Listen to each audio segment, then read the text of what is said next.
高専ロボコン2021全国大会。ジャンプです。とても綺麗。会場が驚きと歓喜の声に沸いた。ロボットが回転をしながら勢いよく空を舞ったのだ。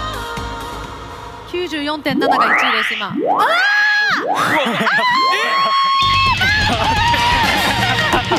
満点、100点満点。あーすごい。ロボコン大賞は小山高専です。そのプロジェクトは満点を叩き出し、優勝およびロボコン大賞に輝いた。小山高専スケーターロボアクセル姉さん。会場の皆さんが僕らと一緒に盛り上がってくれたおかげで本当に最高の演技ができました。ありがとうございます。おめでとうございます。この凄技をロボットで行うにはやはりとてつもない仕組みが隠されていた。長さ50センチから60センチの回転軸により直径50センチ厚さ2ミリのアルミの円盤を回す。その速度毎分1000回転。ジャイロ効果が発生し巨大ゴマは自立する。自立したコマをジャンプ台より発射。コマは空に飛び立つ。上半身を回さないようにするためスカートの下のファンで制御。こうして華麗なジャンプが披露されるのだ。そんな彼らは年が明けた某日、ス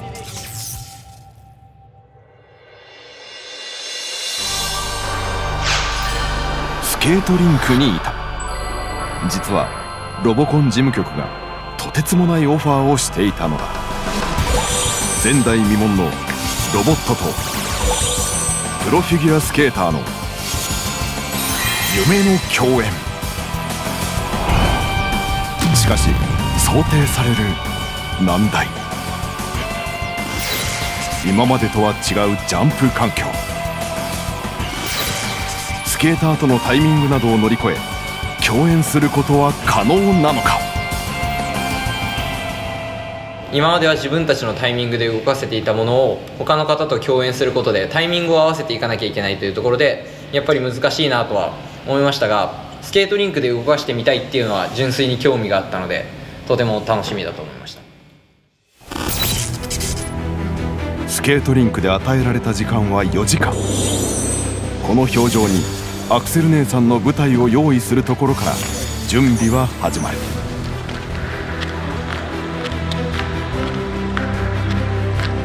佐藤さん、すごい大掛かりですね。意外にそうっすね。氷の上初めてなんで。歴戦のセット職人も初めて経験する表情での舞台作り。安定した地面がなければチャレンジ成功への道はない。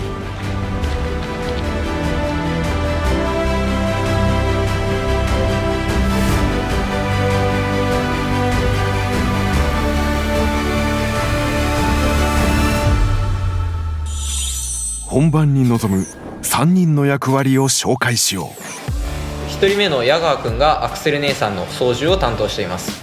矢川くんがアクセル姉さんを操作することによってアクセル姉さんが自立してで自由にスピンなどをすることができます。そして2人目の篠原くんが、アクセル姉さんをしているアクセルクワガタというロボットを操作しています。こちらのロボットがアクセル姉さんを押すことによってアクセル姉さんをジャンプ台まで連れていくことができます。そして最後に3人目の私がジャンプ台、アクセルランチャーを操縦しています。こちらのロボットが動くことによって最後アクセル姉さんをジャンプさせることができます。今回チャレンジに参加してくれたスケーターは望月梨沙さん。シルク・ドゥ・ソレイユにも出演した実績のある紛れもないトッププロスケーター。一緒にタイミングがあった時のきっと喜びとか嬉しさって私もそうですし、アクセル姉さんを制作した高専生の皆さんとも分かち合いたいなと思っています。頑張ります。準備が着々と進む。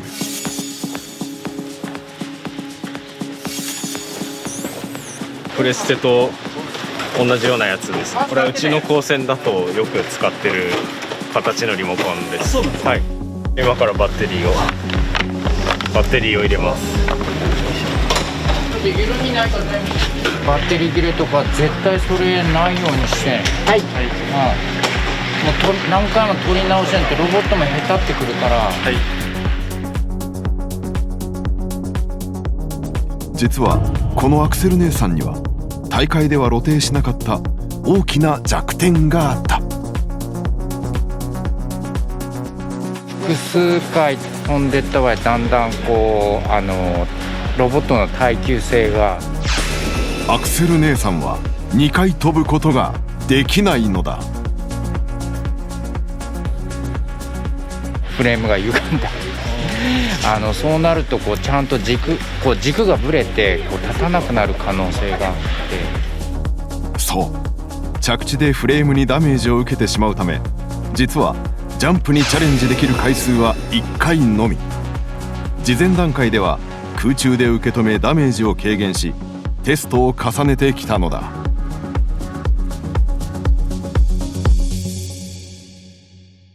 動かします。じゃあ回します。そうね。じゃあ拍手からやります。はい。氷上でのテストが始まる。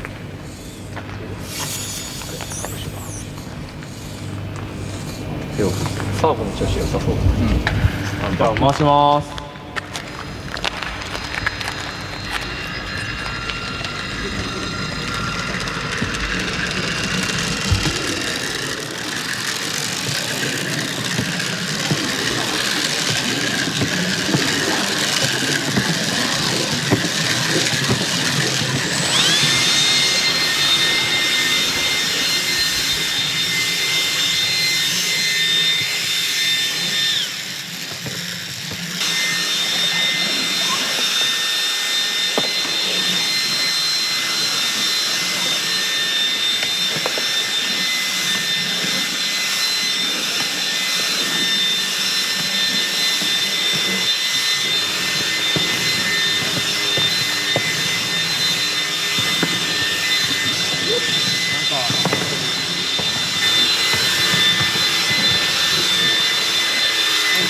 ちょっと不思議だな。止めます。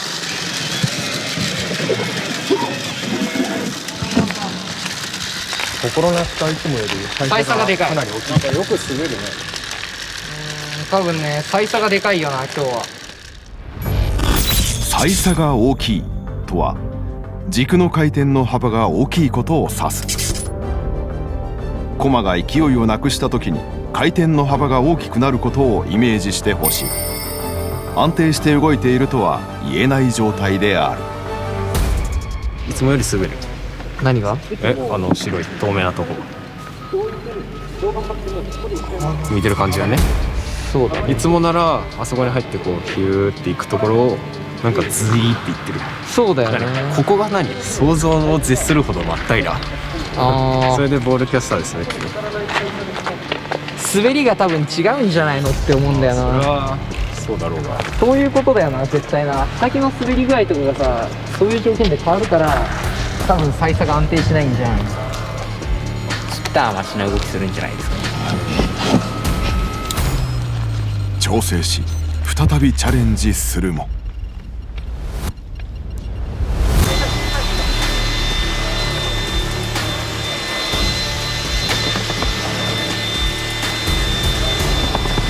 思います。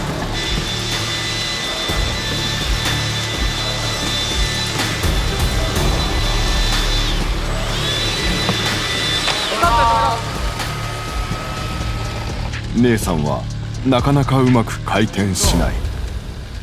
動かした中でかつて過去一寒いと思うよ、ここ。まあ確かに電圧そう、バッテリーの放電能力だって落ちてるし、それであとあれじゃん、そもそも機械的にも寒いと動き悪いから。苦戦の原因は気温。スケートリンクの気温は10度を下回っている。これまで室内でしか動いていないアクセル姉さんにとって初めて体感する気温だった。さらにたびたび練習を重ねていくごとにどんどんアクセル姉さんの全体の軸のブレであったりとかガタであったりといったものがどんどん大きくなってきて、やはり確実にまっすぐ立ちづらくなっているというのは確かだと思うので、その気温とかに合わせて調整をしなければいけないんですけど、調整を多く重ねていくと今度は逆にロボットの方がだんだんガタが来てしまうといったところで、そういったところの難しさが感じています。調整を重ねるたびにアクセル姉さんは消耗し続けていた。厳しい条件にもかかわらず調整を続ける小山高専。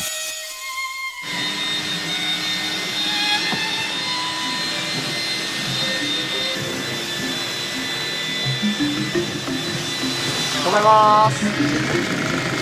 アルミ面の部分がいつもより滑るんだと思うんだけど。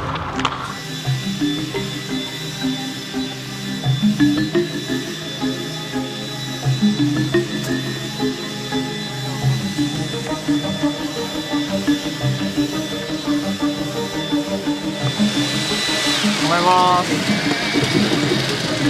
なんかやっぱりそもそもじゃね、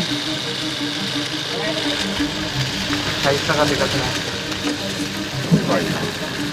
滑らなさすぎる。バッテリー減ってきてない？ああ、多分大差がめちゃくちゃでかくなってるから。多分バッテリーもあれだと思う。もうちょっとやらないといけないね、時間的に。そう、挑戦するしかない。やはり歳差が安定せずジャンプ台にとどまることができない。アクセル姉さんの消耗も重なり調整はさらに難しくなっていく。準備を始めてから4時間近くを経過していた。時間がないので、次もジャンプ、もうやるしかないので、まあ失敗しようにとりあえずもうありのままを一応活動するっていう。フィギュアスケーターとアクセル姉さん、夢の共演の時が来た。ジャンプのチャンスは1回。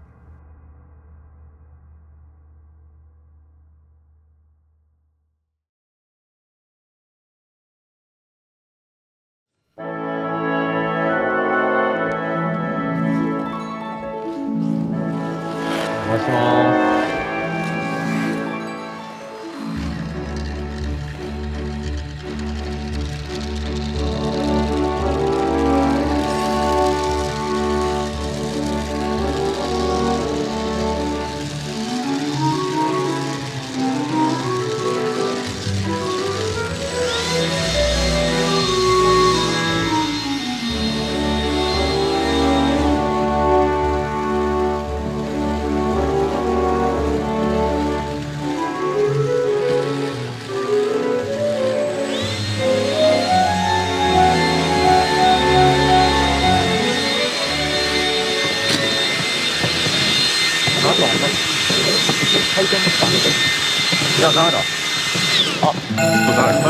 ジャンプの動作に入れない。そん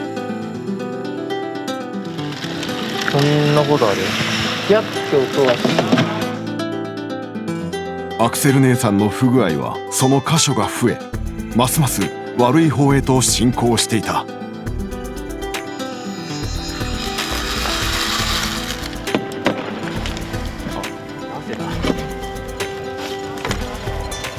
また空転ちょっとしました。また空転しちゃいました。もう動くか動かないかっていう状況だったので、その緊張感がすごくあって、膝がガクガクしてました。次がもう最後にもうバッテリーの電圧の方ももう限界に来てるので、最後に挑戦したいと思います。みんなもちょっと次最後になるけど、成功を祈っています。はい、再度のチャレンジ。次こそジャンプができるか。彼しかもうできないので、もう信じるしかないですよね。正真正銘最後のチャレンジ。アクセル姉さんは飛ぶことができるか。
ジャンプ台に差し掛かったところで1回だけしか押せないジャンプボタンを押した。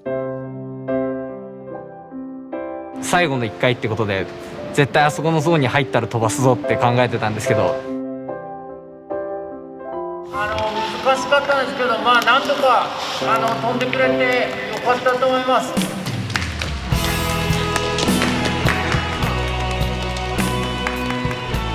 もうダメかと思いましたダメでしたけど、飛ばしてよかったかで言えばよかったんじゃないですか。そうね、初のロボットと人間が共演できたということで嬉しく思います。プロのスケーターの演技っていうのも生で見るのは初めてだったので、とても感動してとてもいい経験できたなと思います。はい、まるでアクセル姉さんが優雅に動いているかのように望月さんが動かしてくださったのでとても嬉しいです。ジャンプこそタイミング合わせて一緒には飛べませんでしたが、それ以外の一緒にスピンしてたりとか一緒に滑ってるところとかを見て、なんかこれが自分たちが最初に思い描いてたロボットの姿なんだなっていうのを感じることができてとても良かったです。困難に出会ったとしても最後まで諦めずにやろうっていうそういう気持ちを、今回のちょっと経験を通して身についたのかなが、生かしてくれるといいのかなというふうに思います。はい、ロボットとフィギュアスケーターの夢の共演。無謀とも思えるこの企画に小山高専は果敢にチャレンジし、困難に立ち向かう勇気を見せてくれた。